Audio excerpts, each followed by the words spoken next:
Panik ako sa taas ng Divisoria Mall. Madalas ko namang gawin ito pero pumanik ko lang ako para bumili ako ng scoba. Namimili kasi ako ng color. Gusto ko lang violet.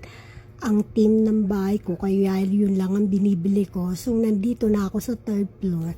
Nakita ko na sobrang dami na palang nagtitinda dito ng mga plasticware.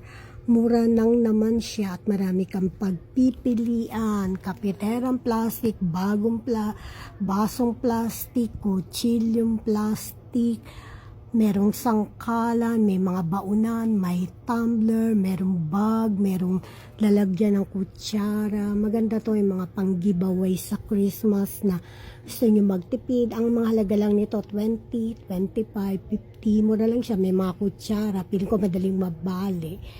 O, ayan siya. Marami kang mapapagpilian. Yung makikita mo halos sa TikTok na binibenta. Marami sila niyan dito. Ayan, may pambata din. May mga laruan. May mga plate din siya. Mga plastic yan. Yan.